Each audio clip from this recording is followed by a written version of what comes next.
Yo mga par, kamusta? Ang update sa laban ng General Casimero at Tank Davis todo puri kay Pacquiao. Pero bagong lahat mga idol, suportahan nyo naman ang ating channel. Maraming salamat po.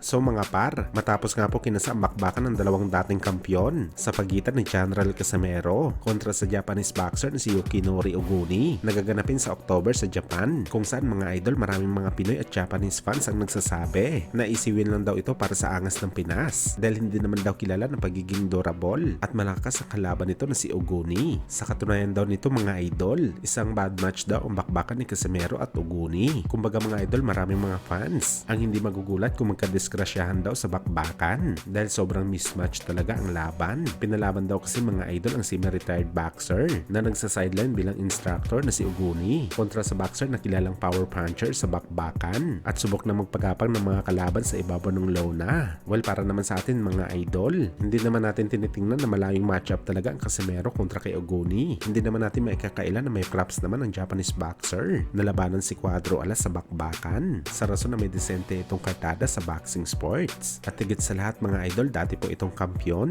Hindi po siya magiging kampyon sa bakbakan kung wala itong bagsik para talunin ang kalaban. Hindi lang talaga aktibo si Oguni mga idol kumpara kay Cuadro Alas. Pero may sapat naman ito na karanasan para tapatan ang bagsik ni Casimero. Kaya malaki ang tiwala natin mga idol na makakapagdala ng magandang laban ang Hapon, lalo pa na sa kanyang advantage sa home court sa laban kay Cuadro Alas.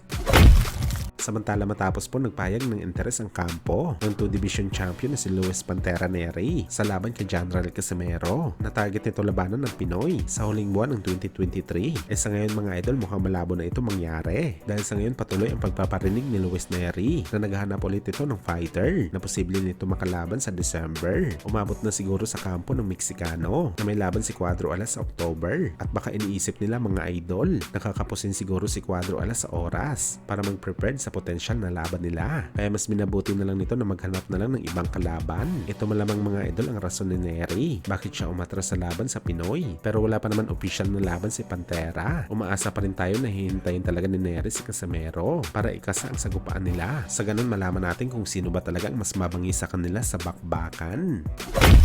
Sa kabilang banda naman mga idol, matapos nga po magbigayan ng respeto sa isa't isa si Pacman at Tank Davis noong nagkita sila sa laban ni Davis at Ryan Garcia sa Las Vegas, kung saan nagpasalamat si Davis sa pagdalaw sa kanya ng isa sa mga boxing legends sa boxing sports. Kung saan alam nyo ba mga idol, nauna na po pinuri ni Davis si Pacman noong 2019 matapos nito wasakin sa bakbakan ang bugiman noon na si Kit One-Time Thurman, kung saan ayon kay Davis mga idol, si Pacquiao daw ang dapat na number 1 sa pound for pound boxer sa mga time ngayon at hindi si Canelo Alvarez dahil mas legit daw ang mga laban ni Pacman nang tinalo nito ang malalaking pangalan sa boxing sports sa edad na 40 years old. Ganito kabilib si Davis mga idol, kaya hindi niya maintindihan bakit hindi man lang nakapasok ang Pinoy legend sa rankings ng pound for pound.